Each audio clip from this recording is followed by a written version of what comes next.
Hello friends, my name is Aryan Sharma. आज मैं आपको अपने एक नए चैनल पोटेंशियल क्लासेस से इंट्रोड्यूस कराना चाहूँगा, जिसमें हम क्लास 10th के साइंस और मैथ्स के कॉन्सेप्ट सीखने की कोशिश करेंगे। हम ये जानेंगे कि साइंस में क्लास 10th के बेसिक कॉन्सेप्ट्स क्या हैं और उनसे रिलेटेड क्वेश्चंस को सॉल्व करने की कोशिश करेंगे। साथ ही साथ हम पीवाईक्यूज पर भी ध्यान देंगे, जिससे हम प्रीवियस ईयर क्वेश्चन करने के लिए भी सक्षम रहें। और हम ये ध्यान रखेंगे कि मैथ्स में भी हम प्रीवियस ईयर क्वेश्चन को सॉल्व करने के लिए तैयार रहें, जिसमें हम चैप्टर नंबर 1 साइंस हम इसके बेसिक कॉन्सेप्ट्स को क्लियर करने की कोशिश करते हैं। तो आइए शुरू करते हैं।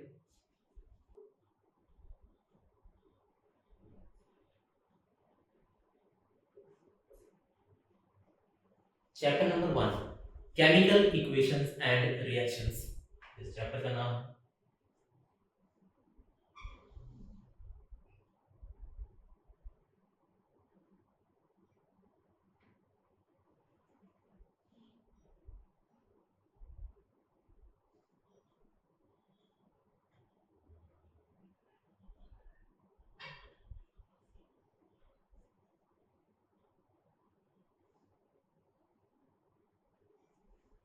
तो दोस्तों, इस चैप्टर का नाम है केमिकल इक्वेशन एंड रिएक्शंस। तो ये चैप्टर नाम ही हम देखते हुए देखते हैं कि नाम नाम में ही छुपा हुआ है। नाम है केमिकल इक्वेशन ऑफ रिएक्शन। हम सबसे पहले समझते हैं कि रिएक्शन होता क्या है। सबसे पहले हम रिएक्शन समझने की कोशिश करते हैं। अब what do you mean by reaction? Reaction होता क्या है? रिएक्शन का मतलब जब एक, दो या दो से ज्यादा सब्सटेंसेस आपस में इंटरेक्ट करें, आपस में मिलें और कुछ नया सब्सटेंस प्रिपेयर हो। ये बात याद रखनी है कि नया सब्सटेंस बनना बहुत ही ज्यादा जरूरी है। जब तक दो या दो सब्सटेंस से मिलकर नया सब्सटेंस तैयार नहीं होता, तब तक आप ये नहीं कह सकते कि रिएक्शन हुई है। रिएक्शन होने के लिए ये ध्यान रहे कि कुछ ना कुछ नया सब्सटेंस बनना जरूरी है। जब तक न्यू सब्सटेंस प्रिपेयर नहीं होगा, तब तक हम ये नहीं कह सकते कि रिएक्शन हुई है। तो हम जानते हैं रिएक्शन की बेसिक डेफिनेशन। तो रिएक्शन की डेफिनेशन है व्हेन वन, टू और more than two, when one, two or more than two substances interact together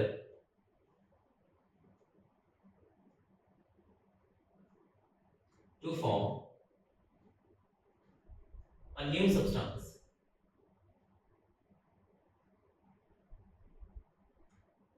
then it is said that कि रिएक्शन हुई है। जब दो, एक या दो से ज्यादा सब्सटेंस आपस में इंटरेक्ट करें और कुछ नया सब्सटेंस प्रिपेयर हो जाए, तब हम ये बोलेंगे कि रिएक्शन हुई है। सबसे पहले तो यही हमें पता होना चाहिए कि केमिकल रिएक्शन होती क्या है, इसलिए हमने ये डेफिनेशन लिखी है। केमिकल रिएक्शन का मतलब है दो या दो से ज्यादा सब्सटेंस या एक सब्सटेंस जब इंटरेक्ट करे और कंडीशंस को देखते हुए, temperature, pressure, change in colour, इन सब चीजों को शो करे, तब हम कहते हैं कि एक रिएक्शन कंप्लीट हुई है। तो रिएक्शन को हम एक हाइपोथेटिकल एग्जांपल से समझ सकते हैं कि अगर मैं ए में बी जोड़ता हूं और मेरे पास सी बन गया, तो यह रिएक्शन हुई। A plus B gives you C. So where A and B are our reactants. इनको हम क्या बोलते हैं? रिएक्टेंट्स। जो सब्सटेंसेस रिएक्ट होते हैं उन्हें हम रिएक्टेंट्स बोलते हैं, और जो हमारा राइट हैंड साइड पे बनता है इसे हम प्रोडक्ट बोलते हैं। तो हमारी रिएक्शन की कितनी साइड हो गई? जी हाँ, हमारी रिएक्शन की दो साइड हो गई। Left side is the reactant side, whereas the right side is the product side। Reactant reaction करेंगे तब जाकर प्रोडक्ट बनेंगे। ये हुई केमिकल रिएक्शन की एक बेसिक डेफिनेशन। अब रिएक्शन होगी कैसे, ये हमें कैसे पता चले? तो इसके लिए हमें कुछ ध्यान रखने होंगे पॉइंट्स, जिन पॉइंट्स को मैं लिखता हूँ। उन पॉइंट्स के हिसाब से हम चेक करेंगे कि रिएक्शन हुई है या नहीं हुई है। तो चलिए देखते हैं वो इंपॉर्टेंट पॉइंट्स जिनसे हमें पता लगेगा कि कोई रिएक्शन हुई है या नहीं हुई है।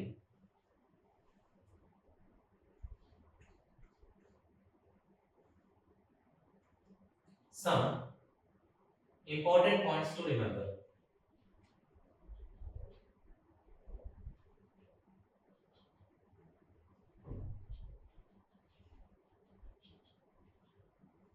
Number one, जब कभी रिएक्शन होती है तो हमें याद रखना है कि टेम्परेचर का चेंज होता ही होता है, या तो हीट इवॉल्व होगी या हीट एब्जॉर्ब होगी। तो आपको ध्यान रखना है, जब भी आप रिएक्शन को ऑब्जर्व कर रहे हैं तो ऑब्जर्व करते समय ये ध्यान रखें कि टेम्परेचर का चेंज होगा ही होगा। तो हम सबसे पहले लिखते हैं, या तो रिएक्शन होते समय क्या होगा, चेंज इन टेम्परेचर होगा।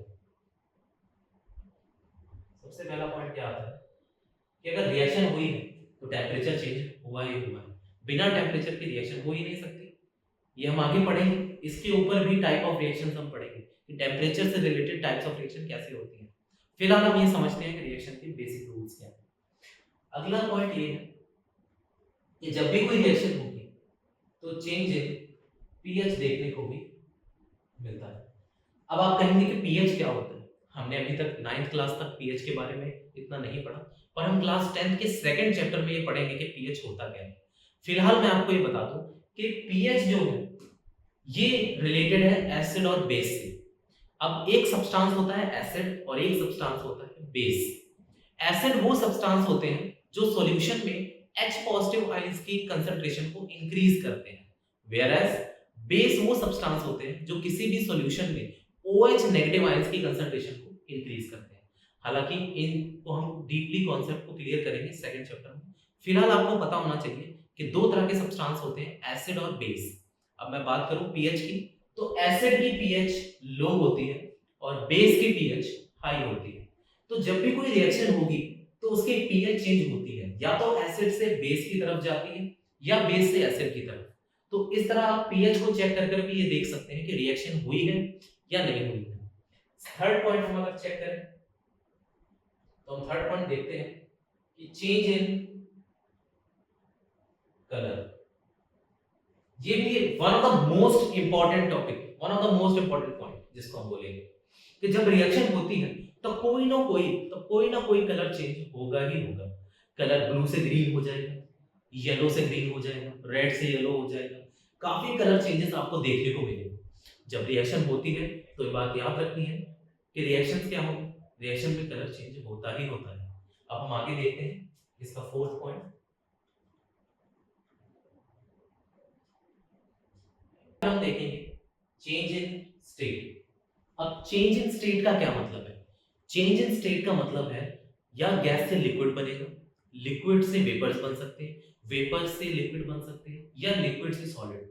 तीनों स्टेट आपस में इंटरचेंज हो सकती है। तो रिएक्शन के दौरान स्टेट का चेंज होना भी बहुत इंपॉर्टेंट है। सॉलिड से लिक्विड बन सकता है, लिक्विड से गैस बन सकती है। तो इस तरह से स्टेट भी चेंज होती है। वेपर्स बन सकते, लिक्विड से वेपर्स बन सकते हैं, वेपर से लिक्विड बन सकता है। हमने क्लास 9th में पढ़ा हुआ है कंडेंसेशन, सब्लिमेशन, हमने ऐसी कई सारी प्रोसेसेस पढ़ी थी। पर फिलहाल हमें पता होना चाहिए कि रिएक्शन होते समय स्टेट भी चेंज हो सकती है। अगला है नंबर 5, चेंज और एवोल्यूशन ऑफ अ गैस।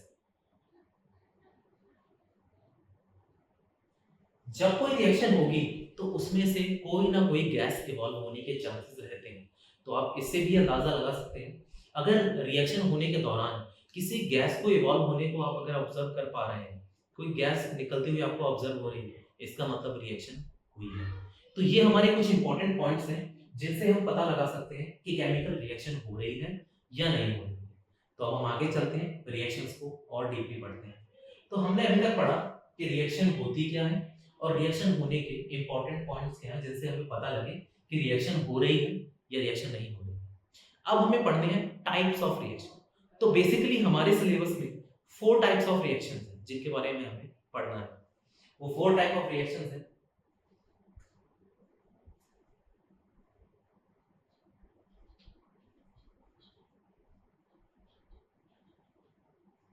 जी हाँ, टाइप्स ऑफ रिएक्शंस, ये हमारे पास 4 टाइप्स हैं। Number 1, displacement reaction.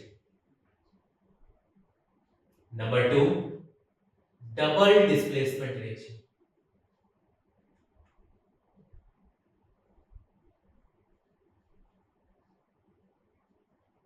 Number 3, combination reaction.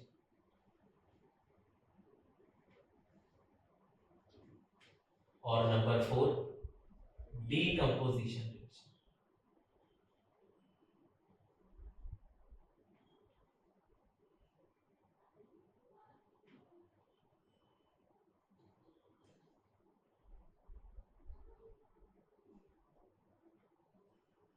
जी हाँ, हमारे पास 4 टाइप्स ऑफ रिएक्शंस होती हैं। क्लास 10 के सिलेबस के अकॉर्डिंग हमें 4 टाइप्स ऑफ रिएक्शन की पढ़नी है। डिस्प्लेसमेंट, डबल डिस्प्लेसमेंट, कॉम्बिनेशन और डिकम्पोजिशन। ये क्या होती है? एक-एक करके हमने एक्सप्लेन कर लेते हैं। नंबर 1 हम शुरू करते हैं डिस्प्लेसमेंट रिएक्शन से।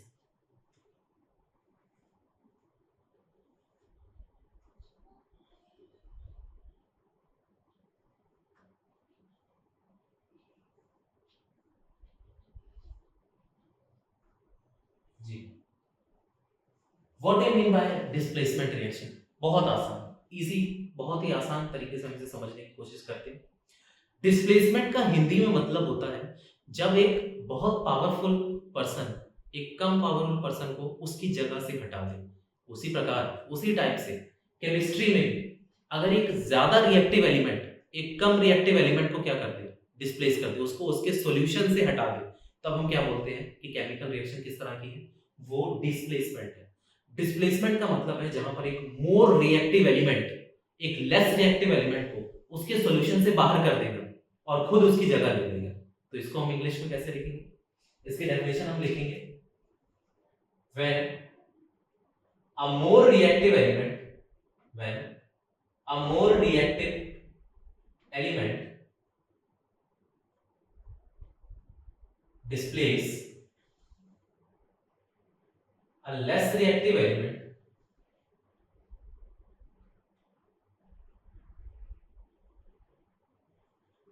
from its solution or compound। तो जैसे कि मैंने बोला, अगर कोई एलिमेंट एक ज्यादा रिएक्टिव एलिमेंट एक कम रिएक्टिव एलिमेंट को उसके सॉल्यूशन या उसके कंपाउंड से हटा दे, तब हम रिएक्शन का नाम क्या लिखते हैं? Displacement reaction.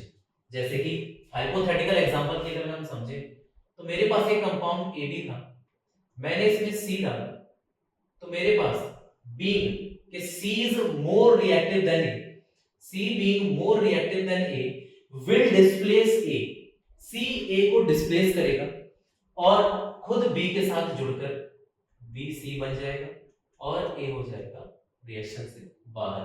A come reactive था, ध्यान रखिए, A C से कम रिएक्टिव था, C being more reactive than A, इसने इसको डिस्प्लेस कर दिया, C ने A को डिस्प्लेस कर दिया, उसने उसको बाहर निकाल दिया और खुद B के साथ कंबाइन कर दिया। इस तरह की रिएक्शन को हम डिस्प्लेसमेंट रिएक्शन बोलते हैं। इसकी हम बुक से अगर एग्जांपल चेक करें तो काफी सारे एग्जांपल्स हम देख सकते हैं, जैसे कि HCl।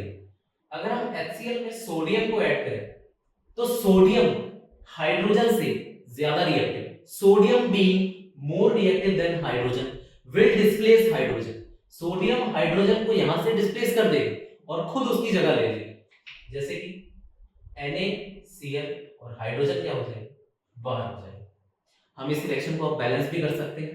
वहां पर हाइड्रोजन के 2 एटम्स हैं और यहां हाइड्रोजन का एक एटम, तो हमें यहां पर 2 से मल्टीप्लाई करना होगा। पर अब हम यहां पर देखते हैं कि हाइड्रोजन तो हमने बैलेंस कर दी, पर क्लोरीन भी यहां पर हमारे पास 2 हो गई है, जबकि राइट हैंड साइड पर क्लोरीन मेरे पास सिर्फ 1 है, तो हमें इसे भी 2 से मल्टीप्लाई करना होगा। ये बैलेंसिंग का रूल है, तो हमें यहां पर भी 2 से मल्टीप्लाई करना होगा।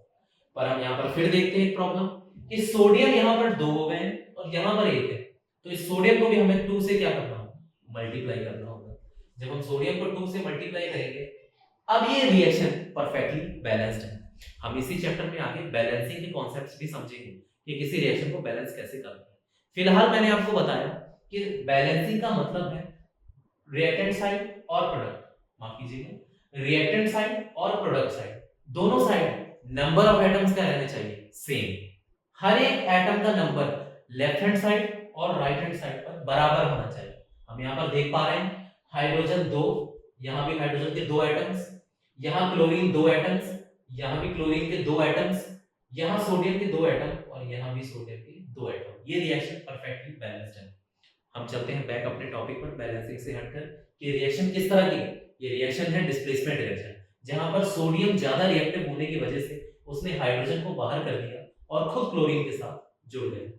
सिमिलरली अगर हम एक और रिएक्शन देखें H2SO4 यानी कि सल्फ्यूरिक एसिड, सल्फ्यूरिक एसिड पे अगर हम जिंक ऐड कर दें तो zinc being more reactive than hydrogen इसको डिस्प्लेस कर देगी और खुद साल्ट सॉल्यूशन बना लेगी। बन जाएगा zinc sulphate plus hydrogen gas. जैसा कि मैंने आपको पॉइंट्स में भी बताया था कि रिएक्शन होगी तो गैस इवॉल्व होगी। जहां पर दोनों रिएक्शंस में गैस इवॉल्व हो रही है जिससे हम कह सकते हैं कि यहाँ पर रिएक्शन हो रही है। और ये रिएक्शन किस तरह की है? Displacement reaction. आई होप कि आपको डिस्प्लेसमेंट रिएक्शन समझ में आई होगी। अब हम चलते हैं अपनी नेक्स्ट रिएक्शन की तरफ जिसका नाम है double displacement.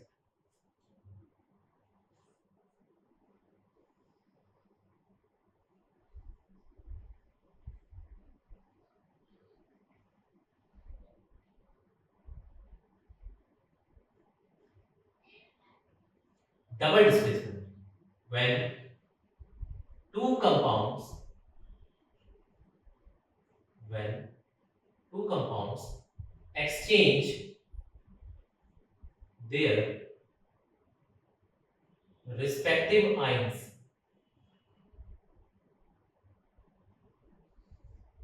to form two new compounds.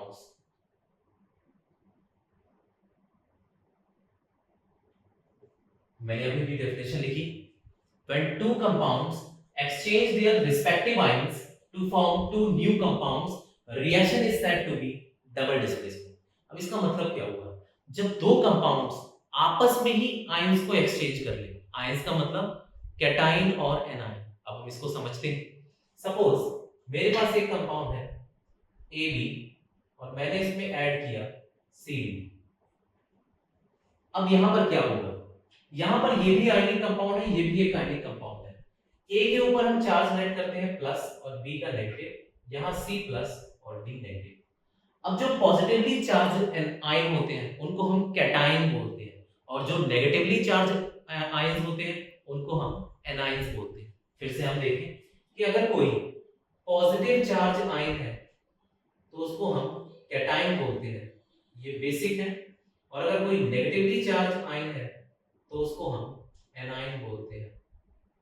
तो यहां पर होगा क्या? डबल डिस्प्लेसमेंट का मतलब है एक कंपाउंड का कैटाइन दूसरे के एनाइन से जुड़े और दूसरे कंपाउंड का कैटाइन पहले कंपाउंड के एनाइन से जुड़ जाए। यही तो एक्सचेंज हुआ। Exchange of ions is called double displacement. अब यहां पर ये आपस में एक दूसरे से आयंस को एक्सचेंज करेंगे। किस प्रकार? अभी हम देख लेते हैं। यहां पर यहां का पॉजिटिव इस नेगेटिव से कंबाइन होगा और ये नेगेटिव इस पॉजिटिव से कंबाइन। मतलब हमारे प्रोडक्ट्स क्या बनेंगे? AB plus BC। इसको हम बोलेंगे डबल डिस्प्लेसमेंट, जहां पर आयंस एक्सचेंज हो गए, कैटाइन और एनाइन का एक्सचेंज हुआ। अब हम इसको एक एग्जांपल से समझते हैं। सपोज मेरे पास एक कंपाउंड था HCl, हाइड्रोक्लोरिक एसिड। मैंने इसमें ऐड किया NaOH, सोडियम हाइड्रोक्साइड। अब यहां पर क्या होगा? H positive Cl negative, Na positive OH negative. यहां पर भी सिमिलरली इसका कैटाइन इस कंपाउंड के एनाइन से जुड़ेगा, H जाकर जुड़ेगा OH नेगेटिव से और क्या बन जाएगा? H2O water. और Na जुड़ जाएगा Cl नेगेटिव से, Na जुड़ेगा Cl नेगेटिव से तो बन जाएगा NaCl। तो ये रिएक्शन क्या हो गई? ये एग्जांपल हो गई किसकी? Double displacement. यहां पर हाइड्रोजन OH से जुड़कर वाटर बन गया और NaCl से जुड़कर NaCl बन गया। मतलब यहां का कैटाइन यहां के एनाइन से जुड़ गया और ये कैटाइन यहां के एनाइन से जुड़ गया। आपस में आयंस का एक्सचेंज हुआ जिसको हमने नाम दिया double displacement reaction. I hope कि आपको समझ आई होगी। अब हम अपनी नेक्स्ट रिएक्शन की तरफ मूव करते हैं जिसका नाम है combination.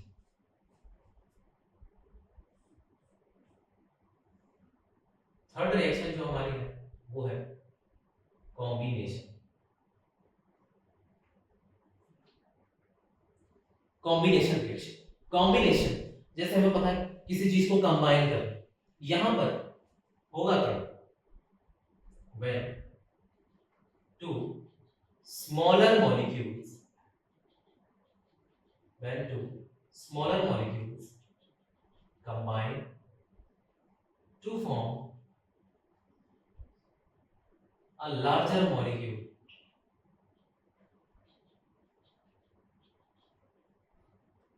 It is called combination reaction.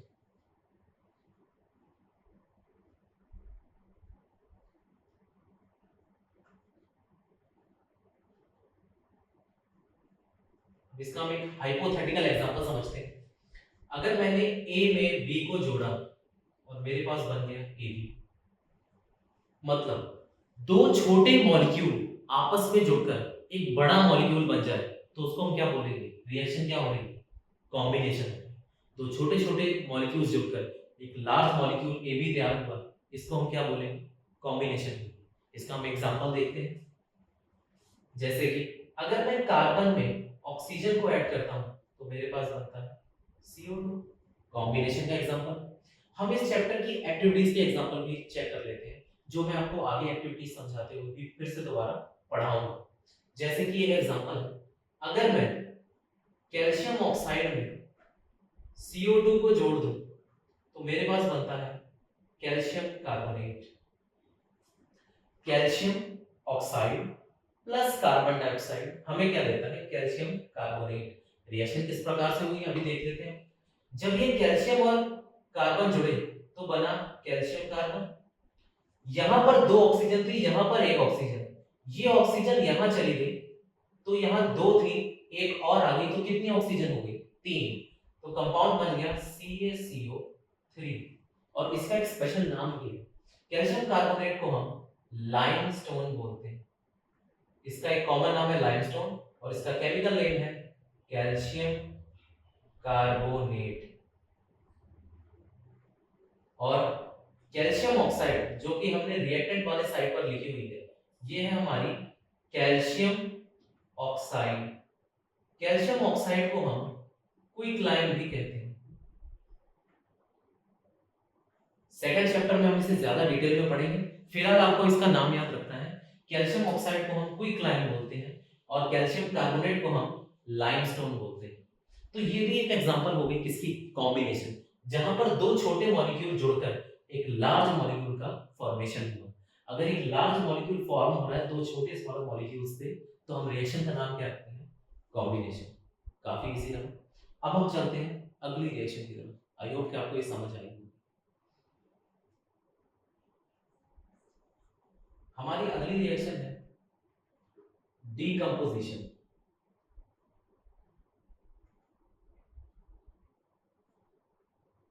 Decomposition ये रिएक्शन जस्ट अपोजिट है कॉम्बिनेशन का। डीकंपोजिशन का मतलब होता है टूटना, कॉम्बिनेशन का मतलब होता है जोड़ना। ये रिएक्शन कॉम्बिनेशन के जस्ट अपोजिट वर्क करती है। तो इसकी डेफिनेशन क्या लिखेंगे? When a larger molecule, larger compound और molecule breaks down to form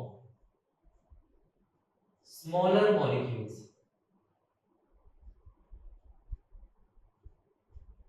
reaction is said to be decomposition. For example, मेरे पास कंपाउंड A भी था, इसको मैंने हीट किया, A अलग हो गया और B अलग हो गया।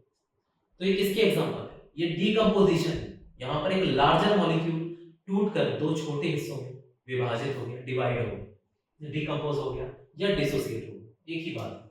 फॉर एग्जांपल, अगर मैं कैल्शियम कार्बोनेट को हीट कर दूं तो हमें मिलेगी कैल्शियम ऑक्साइड और CO2।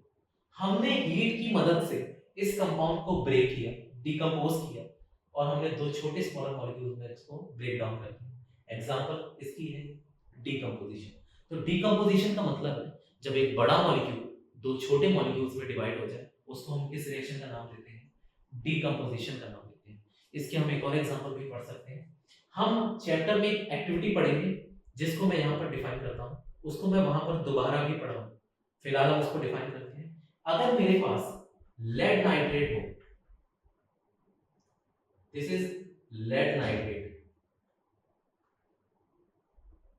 लेड नाइट्रेट को अगर हम हीट करें, लेड नाइट्रेट को अगर हम हीट करें तो हमारे पास बनता है lead oxide plus NO2 plus oxygen. ये रिएक्शन बहुत ही ज्यादा इंपॉर्टेंट है। रिएक्शन में क्यों इंपॉर्टेंट है? क्योंकि जो ये NO2 गैस है, NO2 गैस जब इवॉल्व होगी तो इसका जो कलर होता है वो ब्राउन होता है, ब्राउन गैस। अब ये इसलिए इंपॉर्टेंट है क्योंकि बोर्ड्स में कई बार सवाल पूछा गया कि जब लेड नाइट्रेट को हीट किया जाता है तो एक एक्स गैस प्रोड्यूस हुई। अब वो ये आपको नहीं बताएंगे कि कौन सी गैस प्रोड्यूस हुई है, वो सिर्फ इतना लिखेंगे कि जब लेड नाइट्रेट को डिकम्पोज किया, उसको हीट किया, तो एक एक्स गैस बनी जिसका कलर ब्राउन था, उसका हमें नाम बताइए। तब आपको इस गैस का नाम बताना होगा जिसका नाम है NO2 नाइट्रोजन डाइऑक्साइड, जो कि ब्राउन कलर की है। अब ये एग्जांपल किसका है? ये एग्जांपल भी किसका है? डिकम्पोजिशन का। हमने एक लार्ज मॉलिक्यूल को कई सारे छोटे हिस्सों में ब्रेक कर दिया, तो ये किसका एग्जांपल हुआ? ये एग्जांपल हुआ डिकम्पोजिशन रिएक्शन।